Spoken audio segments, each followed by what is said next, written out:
Welcome to the Global Discussion, a discussion with creatives, leaders, and thinkers. My name is Simon Hodgkins. Today, it's a real pleasure to be joined by Dr. Michael Gerharz.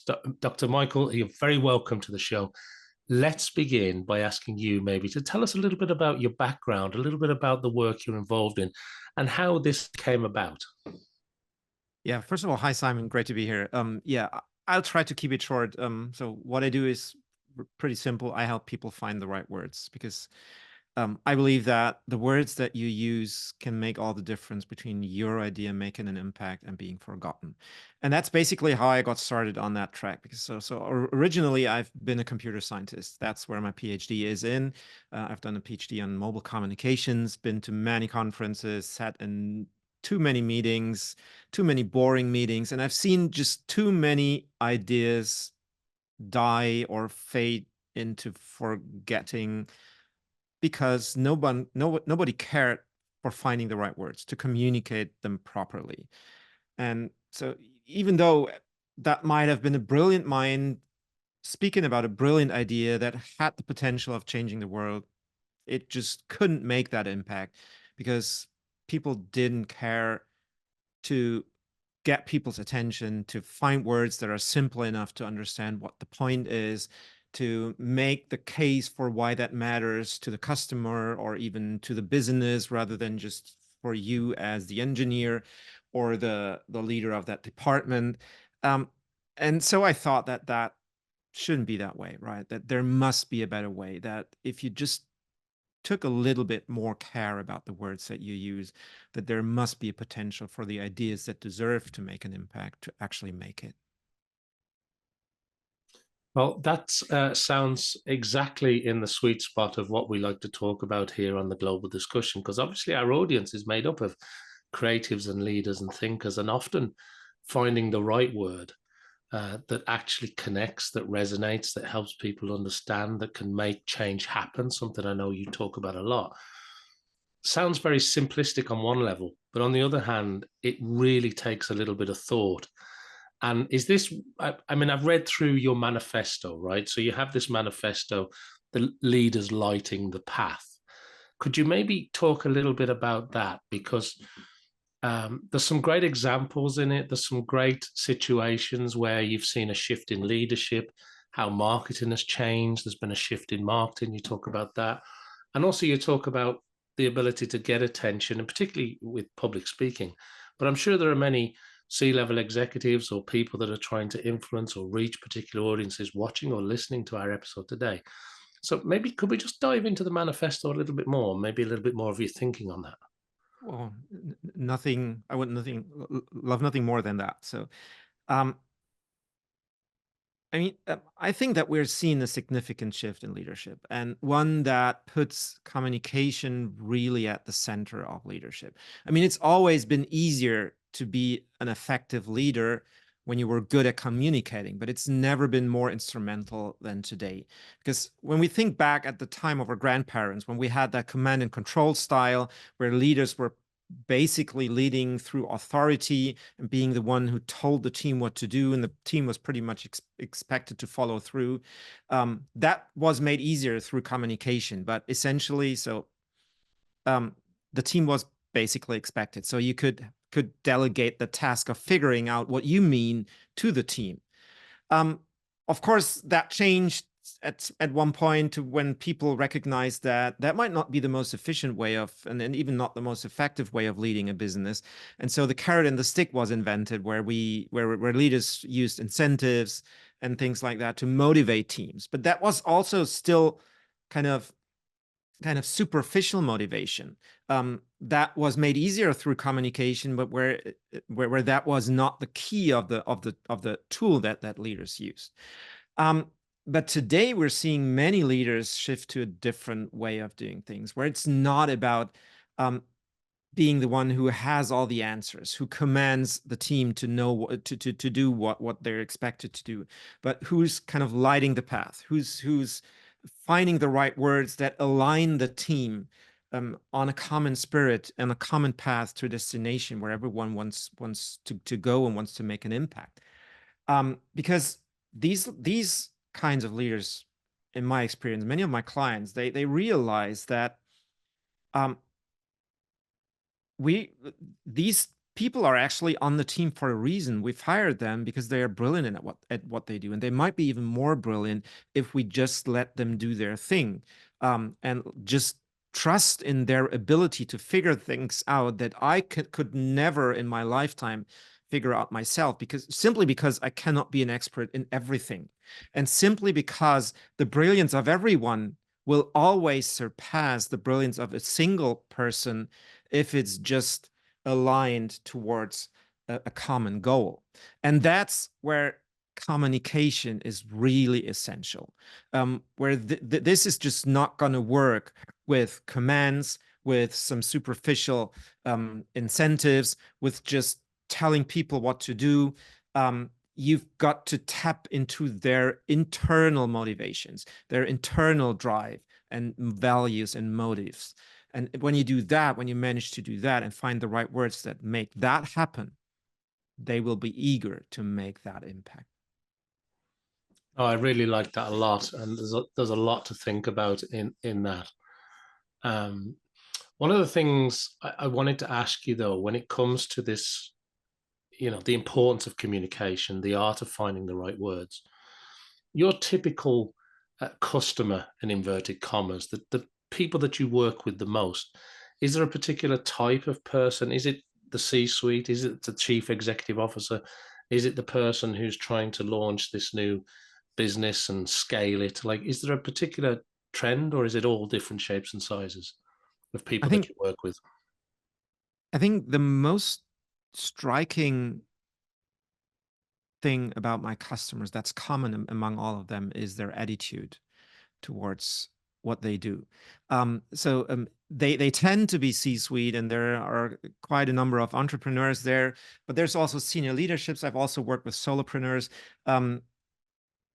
But the thing that's common among them is that they are not in it for the quick buck or the next career move. They are in it to make a difference. They care deeply about the thing that they do. They tend to be very good at what they do. And one of the struggles that those people tend to have, so people who are deeply passionate about a cause and who are very good and sweat the details, um, they tend to shy away from the simple words and the focus, because that actually hurts, right? So finding the courage to let go of the details that you spend every waking hour working on, that are precisely the reason why you're so good at what you do, because you sweat those details. You care to look under every stone and behind every corner. It hurts to leave that out when you're facing a customer who's got like 30 minutes time, and you have to explain to them the brilliance of your idea, or the customer who's just taken a look at your website and just won't get past the first three headlines if you can hook them up with something that matters to them. And so there's just not the space to tell them everything that's near and dear to your heart, at least not at once. You've got to open the conversation for that to happen. And so you've got to think about what matters to them. So to circle back, so that what's common to them is that the people care for making that cause, but it's not often easy for them to actually cross those two goals, right? No, that makes perfect sense. Thank you for sharing that. The question I have to ask you, you're an expert in this area, and we're all very familiar with generative AI. It's creating words and content like we've never seen before, and it seems like it's only going to speed up. As at the time of recording, GPT-5 is rumored. We'll see what happens there. And there's lots of AI companies out there. Some will survive, some will grow, some will just disappear, I'm sure. But I wanted to ask you the question around the art of, choosing the right words, the human element in that context. Do you think that this is now really catapulting your manifesto, the work that you do, because it is going to be, critical to be able to differentiate yourselves? Or is there another element that's important here when it comes to the generation of content by non-humans? Um, so first of all, to me that sounds like a good thing to have, and I'm happy to be to be alive at that moment in time where we see that leap in technology, where somehow things that were only possible for someone who had the budget to hire a huge team of assistants to do work that we can basically now have the AI do for free for anyone who cares to spend a little time figuring out how to write proper prompts. And I've seen great results both for myself and also my clients, in making use of those capabilities of finding better examples, finding better words, because um, creativity is just something that has that nasty side to it, that it just won't happen when you need it most, because but that just, well, takes time to appear. So AI basically takes that blank sheet of paper moment away. So when you just don't when you just struggle to come up with that idea, you can always ask AI to come up with something, then let your gut jump in, figure out what's wrong with that, and tweak it to make it more of your own. The one thing, though, that AI will not manage to achieve in the foreseeable future, is share experiences. That's the thing that to me feels uniquely human. Um, an AI is already good at giving examples and explanations, and it's probably better than most of us in finding simple words to explain complex concepts. But it just doesn't have the experiences that you have. It's just not gone through those. And sharing those and weaving those into your narrative and your stories will likely be what sets you apart from those who just use those tools to fill up their content channels with kind of generic content that isn't that you cannot even understand who that's originating from. So, and where you become basically indistinguishable from everyone else, but your experiences are still what makes you unique. I really like what you're saying there. I mean, the shared experiences, yeah, 100%. And I also love the phrase that you use, which is the AI takes away the blank sheet of paper moment.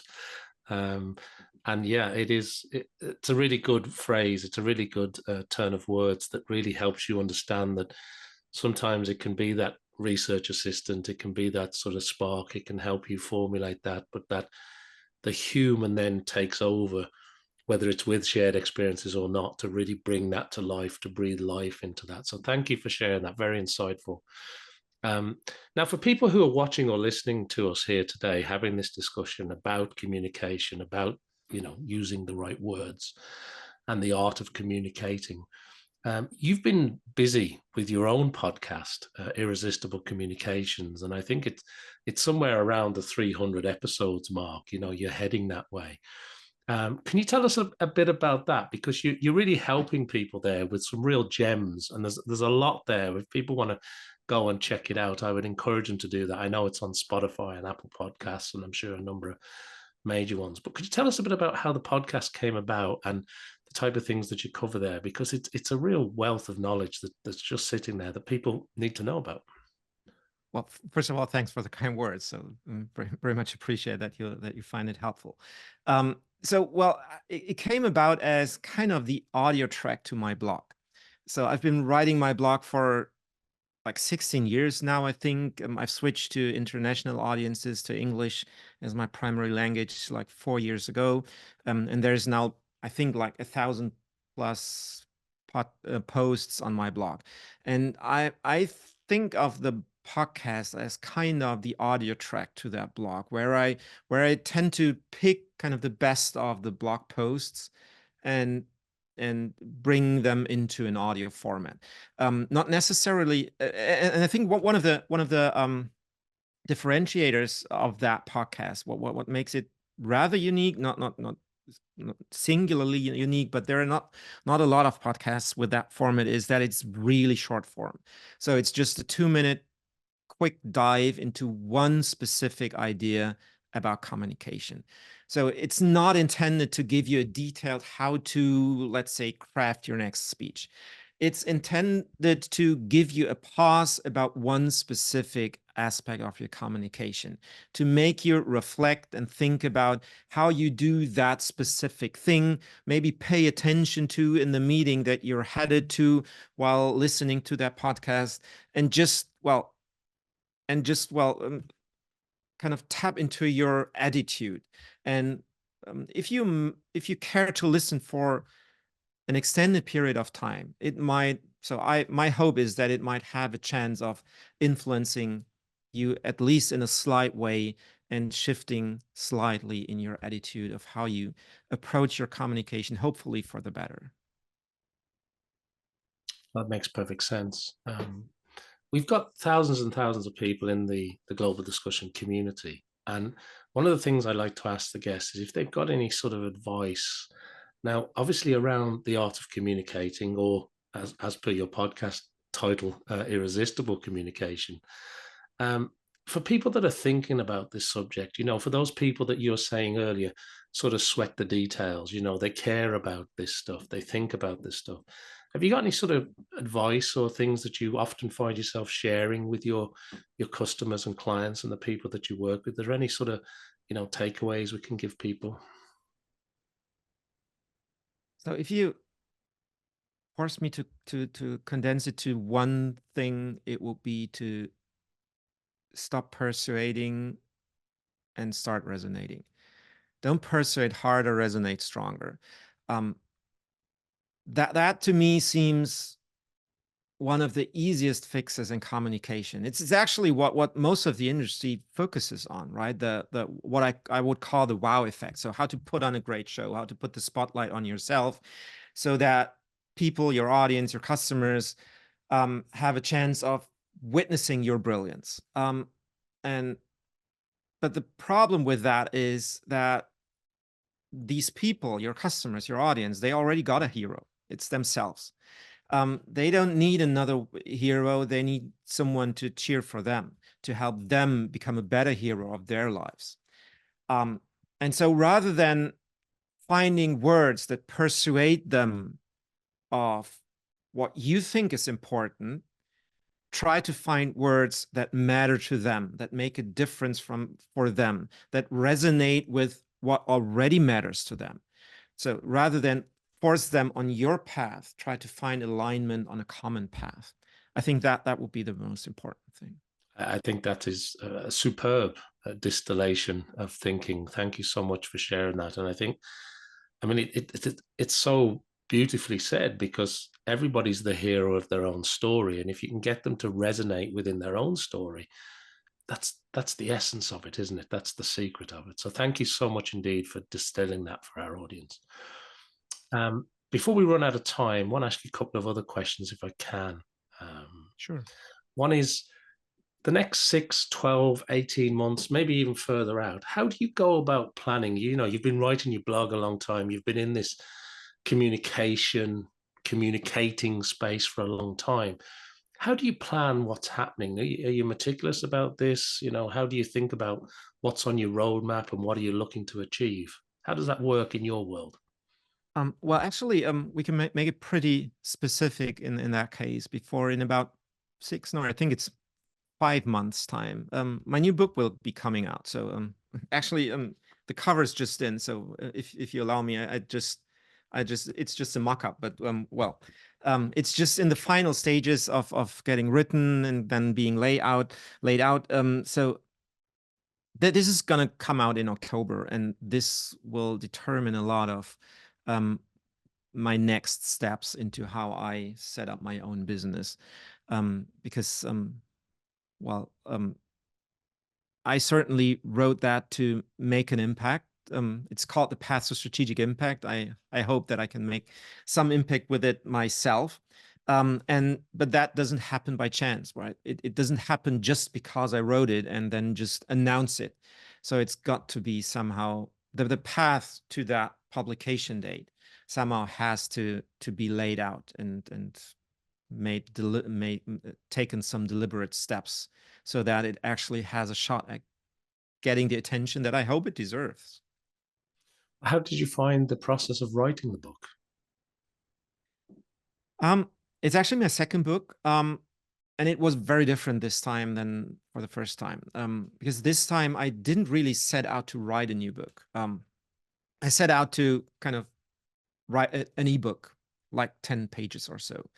That was last fall. And when I started to write that, it was like the words just came flowing out, and quicker than I could kind of blink my eye, I had written a couple of pages. At which point I thought, well, let's show that to some people and ask them whether what they would probably read, want to read a whole book about that. And when the answer was a resounding yes, well, I said, so go for it.